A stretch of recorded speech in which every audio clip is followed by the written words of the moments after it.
So this is an unboxing and review of the Bambu Lab A1 combo. So this is the multi-color printing version. So let's get it open and see how it goes.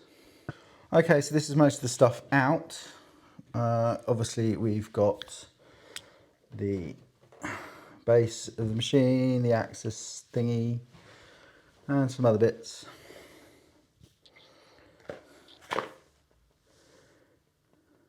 Ooh. Okay, let's get it put together. Okay, so in this little box here, you've got all your little tools, Allen keys, screws, bolts, everything you need. First thing is to remove the limiters on the Z-axis. So we'll do that now. So the Z-axis limiters just come off, very easy. Just come away from there once you've taken the screws out, and then we're going to remove all the foam from here. And we need to remove these cable ties to remove the foam from here. Also going to remove all the cable ties from here and take the packaging off. It has got a warning, do not press on the X axis while doing this, so just be really careful. Okay, so the next step was a bit confusing.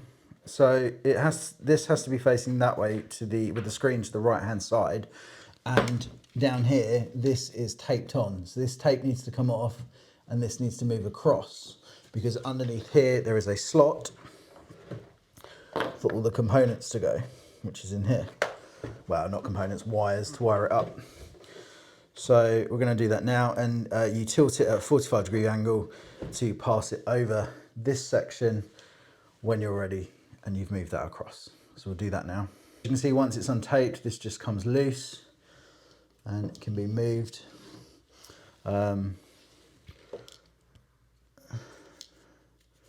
I'm just going to have another look at the instructions just to be 100% sure where that goes. But yeah, should be all right. Okay, so it's moved out the way completely, ready to put this at a 45-degree angle and slot it on. I'm going to get a bit of help for this.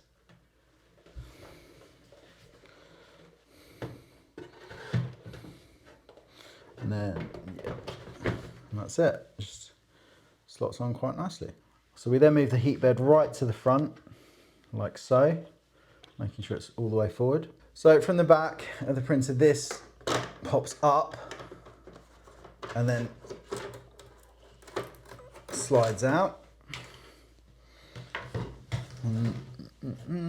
Okay, so once that is off, you can see that there are some screw holes marked with green dots.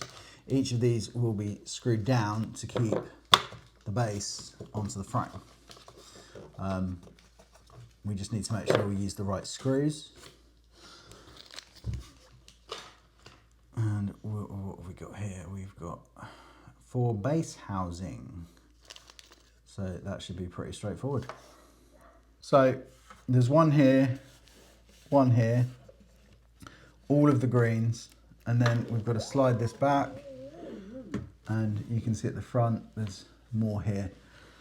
Okay, now those 2 screws are done. We're going to slide the build plate all the way forward, or the platform, and then here we've got to put the cover back on.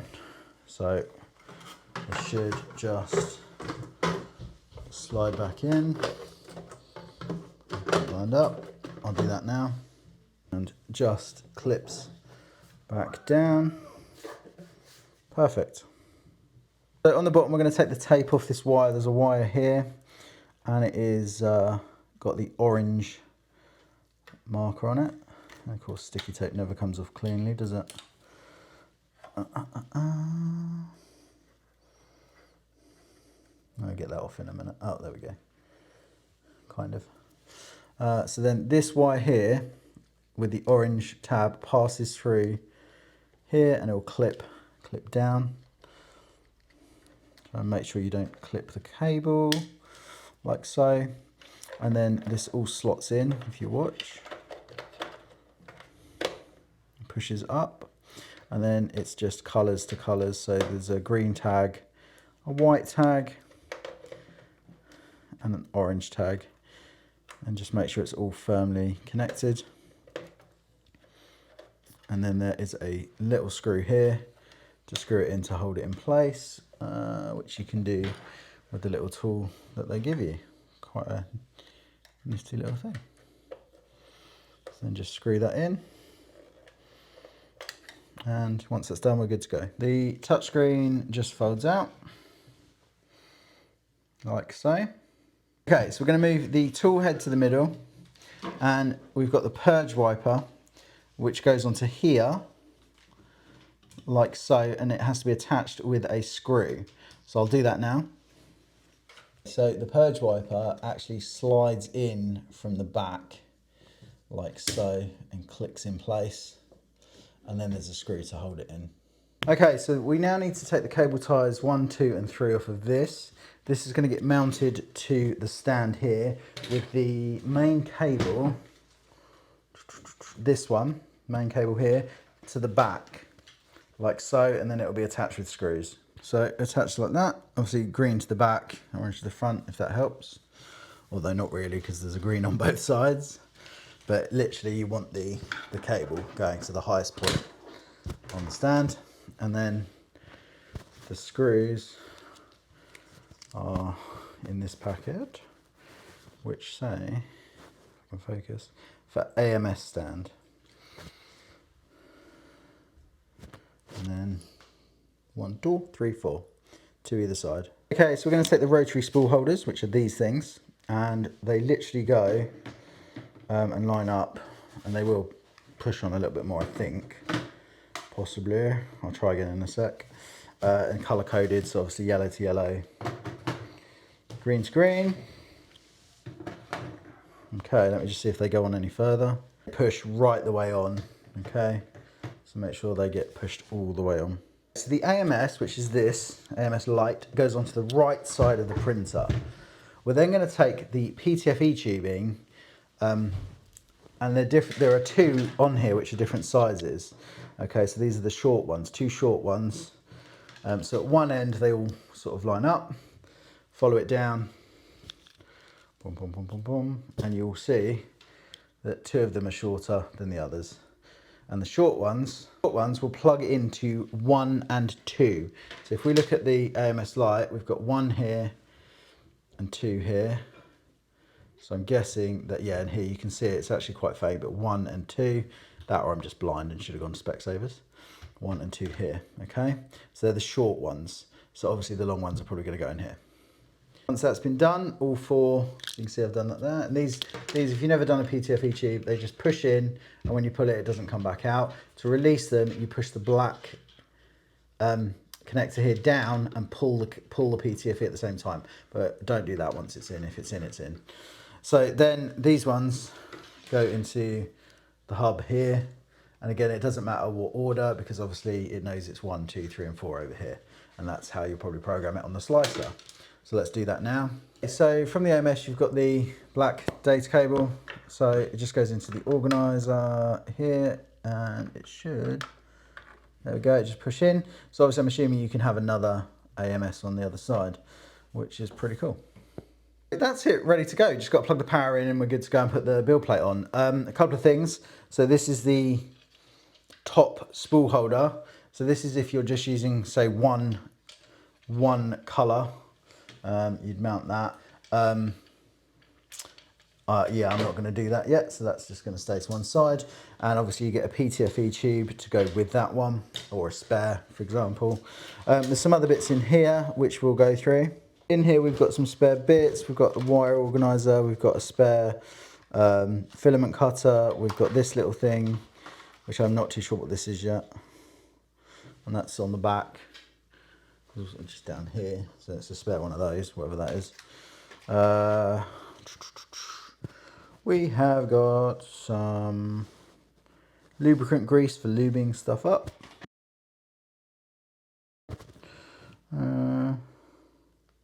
Yeah, don't know what that is. I'm a bit confused about the blade. In the instructions it says nothing about a blade. So I'm just going to have a quick look and see what this is for. It's very sharp, be careful. And then I'll get back to you. If you wonder what I did to my thumb, I shut it in the car door. Ouch. That was about 3 weeks ago. So, This blade is for a printable handle, so we can print a handle and create a scraper, which is pretty cool. I like the idea of that. I've put the build plate on, and then this black cable here just goes up and gets clipped onto here, like so. We're ready to go. I will get the power plugged in, and let's see what happens. Okay, so we are booting up, screen's on, these light up, have all lit up, which is cool. Unleash your creativity, start. Select language, English, Europe. And then I need to connect to Wi-Fi. I'm going to disconnect camera while I do this. So it's asking me to do some calibration. It's going to run motor noise cancellation, about 5 minutes, vibration compensation, auto bed leveling about 15 minutes. So let's just hit start and see what happens. It's going to home all axes.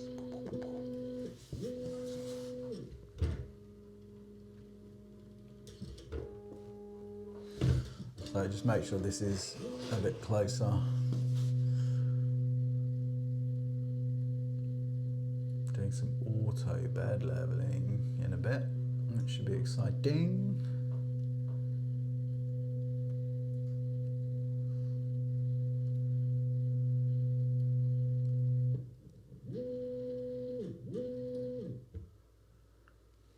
Okay, so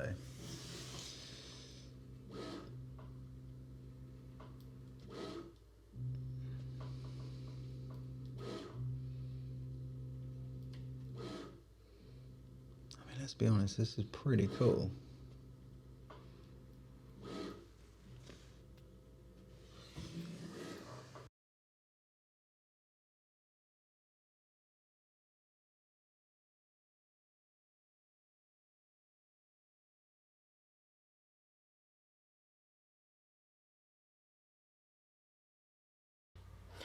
So this is the result of the first print. This first multicolour print came out really nicely. Actually, really impressed. I didn't include all the setup of that you go through on the mobile phone to link the printer to Wi-Fi. It's really straightforward, and there didn't really seem to be any point to that. If you can't figure that out, then you probably don't want a 3D printer in the first place. But yeah, came out really well. I'm going to do the top mount to save some space. That'll be the next video coming up, and a few other bits and pieces. So remember to like, subscribe and share. Hit that bell so you don't miss out. And have a go at printing your own little Flexi Panda. I did purple eyes because I only had purple. I think that's pretty cool. Next time.